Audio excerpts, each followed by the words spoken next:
Hai ma'am budo kamai tau nari ke nungai nari bo ado ma'am hendak di kuya ko video se nam daba do video se ID nam daba kui basina tau ya khangde ID wa angang ba khot pa hejalak tra ba aduna ke dawrai bu aigi asigi intro lo ba video se si intro lo se si se ngasai dagi ID wa angang ba se heitana ne retake lo na dum lai da ba do asi kaino ta se do asiga tharaga manga subara kaino lo ID manga subak tek la kaino oi ba ni ngasai dagi retake tau la dum lai da ado hendak se ID chathok khotok pa ID thabak khara lai gi ba duna ID video sa namba ID sangi da banaba ado ngasigi video sina kai oina bada akoi se ngasi se mafam amada chatke ta banaba ID akoi siga handak kana viral oiba khoi patta baba haiba dogi patta mata haiba kaino aduga chatke ta banaba viral chat pai di akoi gi sumaina patta baba patta mata se asi moi gi mamang da akoi gi laina la aga sumaina mana makhak boida bangtak oina piram haida ne akoi gi adugi mana sing do akoi gi mingon da prasad oina pijau adugi prasad to charaga akoi gi chari ba mi dugi ana e ko kani adagi noi gi sofaba oina na dumaina moida dugi mana do ta ami haida ne dugi mi sing anamba chaba chatai dana ko haidi thajana dana ko haidi chumam gadra kai do gadra ina man thajana dana anamba chatli dana aduna ngasi je akoi chat ke ta wana ba do chat kai se ai budi sumba se akoi gi kai ni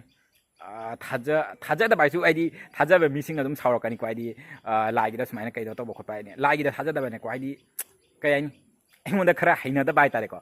अदुबो अखोय पापा ओय मामा ओय दि मोयदि हनसिंग ने को मोय अदुमाइना अदुम ID चटनिंग बको ID चटनिंग बदुना आइ से ngasi से अदुम फारे आइ केनो तो बतो दा बाइडी पुबिरुवा गायन तो बनी अदो हजिक से पुंग केनो तक्सला पुंग अहुमा खा हेनजले गारी ngayi ne ba अखोय ngasa ayuk da chatke torami do ayuk di ai mi jo jam sathi na til liai ai nungthin weram khara sina koi mi khara hang ai duna hajik se nungthin weram se oina chatke to bani do gari se lak ko hajik pau ung huma khai ta sala ba lo tasi ada un je jo bypass taraga sala ni hajik se history ai ko ge bai tiran na kan di ai je meitei lon ra history do oi mayam sidia iroi phalani ni ai ti bypass e lambi phara bane nongai le bypass sa ge ba dai moi jing ye paisa ka am pai chat tori chat pata cha ba chat le bi jo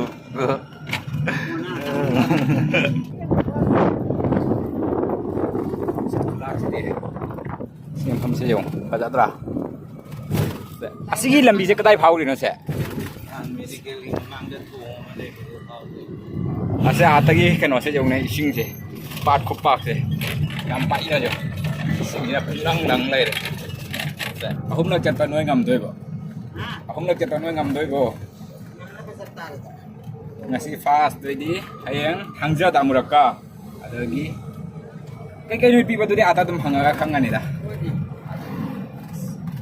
hôm làm chặt cái đó, hôm làm bukan dari ani rakahan dari itu,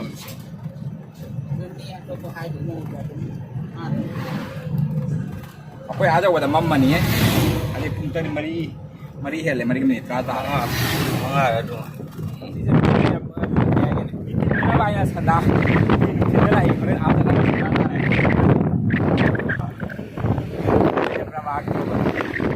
lalu ini si lambe si dia mai pema hai hai chatle ne lalu kono jong ne lambe se ora kali no si asigai na te dah kumtharo tap na kumo ala kumo ado mem se sigale re mogi patai do manado sisina ba do aise manung da video di lorok te manung da moi video do kapa ya dai do na manungi kai to wasing do di video do lorok te do si mana se amta yong mem si mana se khoi kai mana noi do masak khang ba yar di mem comment dum piro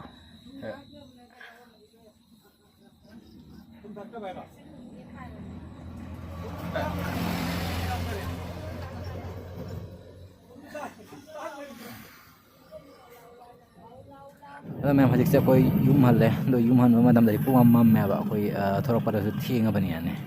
The next day hi ma'am good morning ado ma'am hajik se nga leba chatlu gain to bani saring makok thiru gain to bani ba adu su achau ba thiro wai papa sa khoi gi nahan dagi saring makok he chaning ai na dum laiba to nahan dagi khoi gi adi laiba se adi pharak ita ta na nahan dagi se lai da na lai re to ngasi di adi thiru ge tho bani ba saring makok ma la dai chaning ai saring makok se ngasi di thiru ge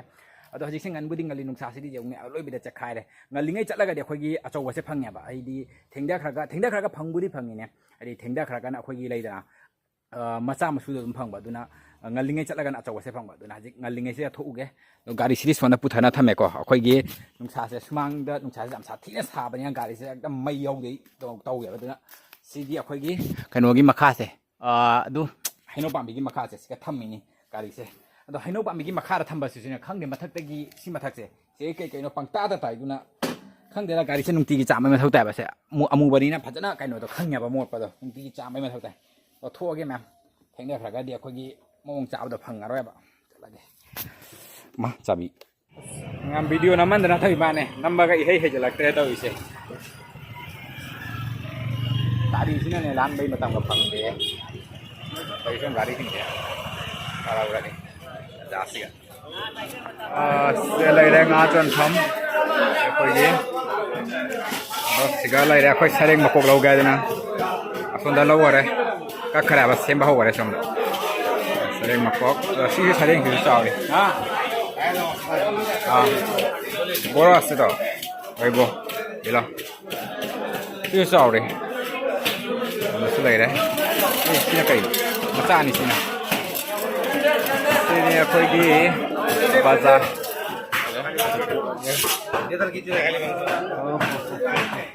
ꯑꯗꯣ ꯃꯦꯝ ꯍꯧꯖꯤꯛꯁꯦ ꯑꯩꯈꯣꯏ ꯉꯥꯁꯦ ꯑꯃꯨꯛ ꯌꯦꯟꯅꯗꯒꯤ ꯇꯧꯔꯤ ꯌꯦꯟꯅꯗꯒꯤ ꯍꯥꯏꯗꯤ ꯑꯩꯈꯣꯏ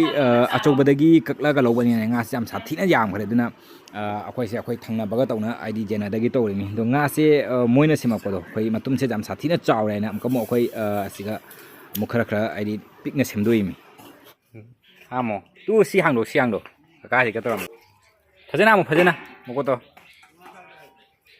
ꯁꯦꯖꯦꯡꯉꯣ ꯆꯦꯟꯒꯅꯨ ꯐꯥꯒꯦ ꯉꯁꯤꯗꯤ ꯆꯠꯈꯤꯅꯨ ꯃꯅꯤꯡ ꯆꯠꯄ ꯌꯥꯗꯦ ꯀꯔꯤ ꯍꯧꯗꯣꯡ ꯃꯅꯤꯡ ꯆꯠꯈꯤꯅꯨ ꯍꯧꯗꯣꯡ ꯈꯣꯠꯆꯔꯛꯀꯅꯤ ꯀꯤꯗ꯭ꯔꯣ ꯅꯪ ꯍꯧꯗꯣꯡ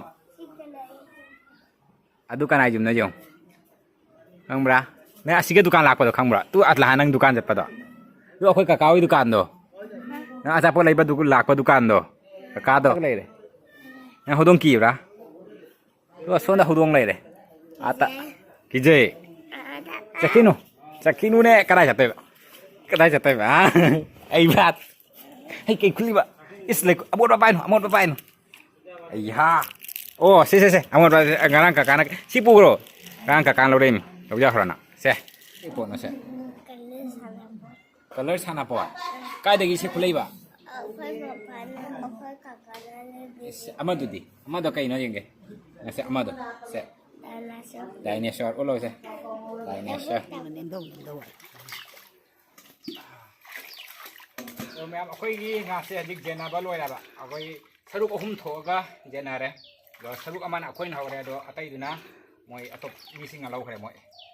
ꯑꯗꯣ ꯉꯥꯁꯦ ꯖꯥꯕꯟꯈꯤꯅꯅꯦꯕ ꯌꯦꯟꯅꯩꯁꯦ ꯑꯩꯈꯣꯏꯗꯤ ꯆꯥꯕꯤꯅꯕ ꯂꯩꯇꯦꯕ ꯃꯤ 3ꯇꯅꯦꯕ ꯑꯩꯅ ꯂꯧꯔꯛꯄꯁꯤꯅ KG 3 ꯑꯆꯧꯕꯒꯤ ꯂꯧꯔꯣ ꯍꯥꯏꯕꯅꯤ ꯑꯆꯧꯕ ꯑꯣꯏꯅ ꯄꯨ ꯂꯥꯛꯑꯕ ꯃꯆꯥꯗꯣ ꯀꯩꯅꯣ ꯇꯧꯗ꯭ꯔꯕ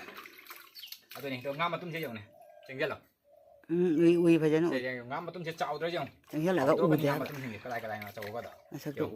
ꯃꯇꯨꯝꯒꯁꯦ ꯌꯦꯡꯉꯨ ꯑꯆꯧꯕ ꯉꯥꯒꯤ ꯀꯩꯅꯣꯅꯦꯕ ꯍꯥꯎꯔꯅꯤ ꯃꯄꯥꯟꯗ ꯑꯣꯏꯅ ꯆꯥꯝꯃꯤꯅꯦꯕ ꯁꯣꯝꯗ ꯆꯥꯝꯒꯦ ꯇꯧꯕꯗꯣ ꯉꯥꯍꯤꯡ ꯃꯅꯝ ꯅꯝꯃꯅꯥꯏꯅꯅꯦ ꯃꯄꯥꯟꯗ ꯄꯨꯊꯣꯔꯛꯑꯒ ꯑꯣꯏꯅ ꯆꯥꯝꯃꯕ ꯆꯥꯝꯒꯦ ꯑꯅꯤꯔꯛ ꯆꯥꯝꯃꯗꯤ ꯌꯥꯔꯅꯤ ꯅꯍꯥꯟꯗꯒꯤ ꯁꯤꯁꯦ ꯆꯥꯕꯁꯦ ꯁꯔꯛ ꯀꯥꯔꯤꯅꯦꯕ ꯈꯪꯕ꯭ꯔꯥ ꯑꯩꯈꯣꯏ ꯁꯤꯗ ꯑꯗꯨꯝ ꯈꯨꯜꯂꯛꯇ ꯌꯣꯟ ꯂꯥꯛꯄꯁꯤꯗꯤ ꯁꯨꯃꯥꯏꯅ ꯑꯆꯧꯕꯁꯦ ꯄꯥꯛ ꯌꯥꯎꯔꯛꯇꯦꯕ ꯑꯗꯨꯅ ꯅꯍꯥꯟꯗꯒꯤ ꯂꯩꯕꯁꯦ ꯑꯗꯨꯝ ꯁꯔꯛꯁꯦ ꯇꯥꯟꯅꯔꯕ ꯕꯖꯥꯔꯗ ꯊꯣꯛꯇ꯭ꯔꯗꯤ ꯑꯆꯧꯕꯁꯦ ꯐꯪꯗꯕ ꯑꯇꯣꯞꯄ ꯉꯥꯁꯤꯡꯗꯣ ꯑꯗꯨꯝ ꯂꯧꯁꯟꯅ ꯂꯩꯕ ꯇꯟꯖꯥ ꯑꯣꯏꯔꯕꯅꯤꯅꯅꯦ ꯁꯤ ꯂꯩꯕꯒꯤ ꯀꯩꯅꯣꯁꯦ ꯐꯪꯗꯦ ꯉꯥꯁꯦ ꯆꯥꯝꯊꯣꯛꯑꯒꯦ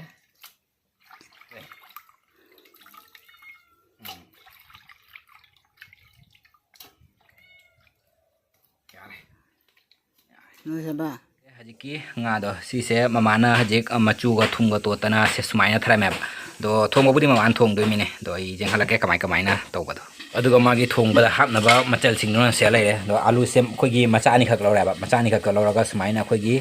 ꯄꯤꯛꯅ ꯁꯨꯃꯥꯏꯅ ꯁꯣꯏꯔꯦ ꯑꯗꯨꯒ ꯁꯤꯒ ꯖꯦꯅꯝ ꯈꯔ ꯂꯩꯔꯦ ꯑꯗꯨꯒ ꯁꯤꯒ ꯁꯤꯡ ꯃꯆꯥ ꯑꯃ ꯂꯧꯔꯦ ꯑꯗꯣ ꯁꯤꯡꯁꯤꯗꯤ ꯁꯤꯠꯀꯗꯕ ꯋꯥꯠꯂꯤꯁꯦ ꯁꯤꯡꯁꯦ ꯁꯤꯠꯂꯒ ꯍꯥꯞꯇꯣꯏꯅꯦꯕ ꯑꯗꯣ ꯉꯁꯤꯒꯤꯁꯦ ꯑꯩꯈꯣꯏ ꯇꯤꯜꯍꯧ ꯆꯅꯝꯅ ꯇꯧꯔꯒ ꯁꯨꯃꯥꯏꯅ ꯑꯩꯈꯣꯏꯒꯤ ꯖꯦꯅꯝꯒ ꯑꯗꯒꯤ ꯄꯥꯁꯄꯨꯔꯣꯟꯒ ꯑꯗꯒꯤ ꯁꯤ ꯁꯤꯡꯁꯤꯒ ꯇꯧꯔꯒ ꯊꯣꯡꯗꯣꯏꯅꯦꯕ ꯑꯗꯣ ꯃꯌꯥꯝꯁꯦ ꯑꯩꯈꯣꯏꯒꯤ ꯖꯦꯅꯝꯅ ꯁꯨꯃꯥꯏꯅ ꯇꯧꯔꯒ ꯊꯣꯡꯉꯒ ꯆꯥꯗꯕ ꯌꯥꯎꯔꯗꯤꯅꯦ ꯃꯌꯥꯝ ꯑꯝꯇ ꯆꯥꯅ ꯌꯦꯡꯉꯣ ꯑꯩꯈꯣꯏ ꯇꯤꯜꯍꯧ ꯆꯅꯝ ꯍꯥꯞꯇꯕꯤꯗ ꯑꯩꯈꯣꯏꯒꯤ ꯖꯦꯅꯝꯅꯅꯦ ꯇꯧꯕꯁꯦ ꯌꯥꯝ ꯁꯥꯊꯤꯅ ꯍꯥꯎꯕꯅꯤ ꯁꯨꯃꯥꯏꯅ ꯇꯧꯔꯒ ꯆꯥꯗꯕ ꯌꯥꯎꯔꯗꯤ ꯁꯨꯃꯥꯏꯅ ꯇꯧꯔꯒ ꯑꯝꯇ ꯆꯥꯅ ꯌꯦꯡꯉꯣ ꯌꯥꯝ ꯍꯥꯎꯕꯅꯤ अदो हजिकसे मैम ममा सिगा थोंबा वटखिदोरे सिगा ngang तौरी खांग थांगाखरे अदो थाउसु हइजनखरे अदो थाउसिसु आइदि मुनसले अदो अखोइगी ngasiगिसे सुमाइना तौदना लैरंगदा सिंगना तौरगा थोंगयाबा कइनो आइदि अखोइ पापासे अखोइ सुमाइना अखोइगी लैदना इलिसा खंगदे सरेंग मको खंगदे एनी nga अहाउबा अचौबा सुम्बा nga सिंगजे मा सुमाइना तौरगा अखोइगी सिंगना अखोइ लैरंगदा थोंगदि मा चानिंगदे बाइदि सुमाइना थोंगबसिना हाउरे दुना ngasiगिसिसु अखोइ सुमाइना तौदना थोंगे हानागी अहनि हा मोंग नि मोइ तौरिसे से सिगा लेरे nga से nga ngौबा लोइरे दो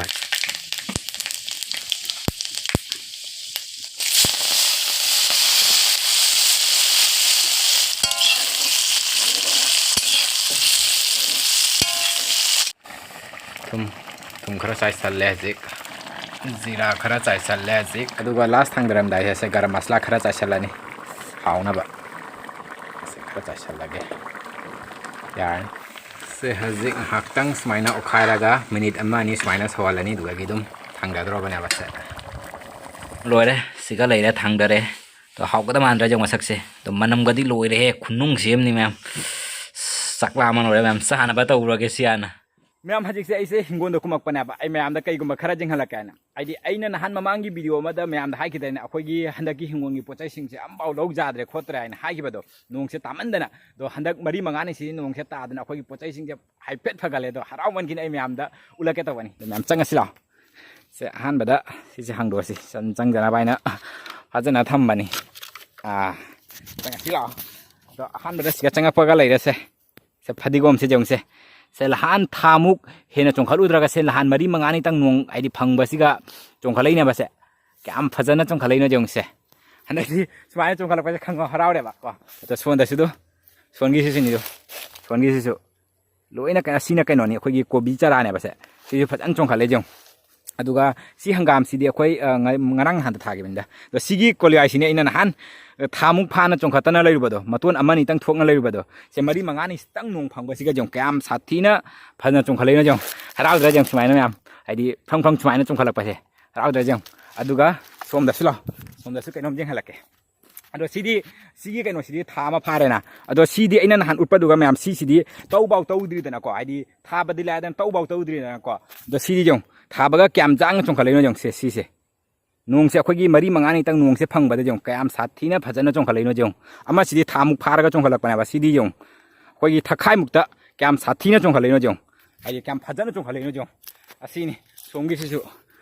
सिसु जों क्याम फजना चोंखलैनो जों से सि मसांग सिनिको अदुगा सिसु सोगला कैनो ngataनिको कोलिबाइ ngataनि अदुगा सोंगी सि मसांग सिसु कोलिबाइ ngataनि होइना अदुगा सगुलाइ सिदिको मैम जादरे सगुलाइ सिदि फना नोंग तारासु दुम जादरे नापीना नामेबासे सगुलाइ से सि मपाना पाना खरा लैरिबा अदै मरक खरा लैरिबा सिसदा ngai नापीना आइदि कैनो तौराबा आइदि नम्मे सगुलाइ सिदि ओइरारोय खंगे फना नोंग तारासु जारोय सोनगिसु सगुलाइनि सोनगिसु ओइदरे अइना दुम आइदि पोचैसिंगे खरा फगलकपसिगा मयामदा हरावोइना दुम आइदि उतिंगदना कुमकपने दो सिदि थाद्रिदा सि मफमसिदि अदुने सिसिंगसिने अखोइगी पोचै जाम छादोक हेंदोक थिदोकना चाउना थाबा नतेबा अखोइगी पोचैसिंगसे दुगा सिगाना कैनो आइदि दु बेरी सिंगसु पान होगले हेंदोक थिदोकना चाउबा नतेने दुम अखोइगी जुंगी चानाबगी दुम खजे खरक थाबनेबा सि थिंगलमगे सि मोहरन काउना थिंगलमदना संजंगदना लानजानी खरका फजरैसिगा यानी अदो मैम हलगे सुजुमदा अदो हंदक वीडियो से नमंदना कैनोंगो तबसलेको वीडियो से नम्मिसे हेजलक्तरे अदुना मैम ना वांगांग बाहिते खोते गायना सु मैम आइदि वारोबिना अदो हंदक से दुम चथोकेसिन थबा खरा लेबेसिन वीडियो से नंबर संगदबनेबा दुम आई कंटिन्यू दुम तवरकना बखनागे अदो मैम ngasi वीडियो साइ समले सलागे दो मैम वीडियो से नुंगाइ तबा मैम सपोर्ट तबैना मैम लाइक शेयर अमदि सब्सक्राइब तौसनबिरमु अदो मथंगी वीडियो दम थेंगस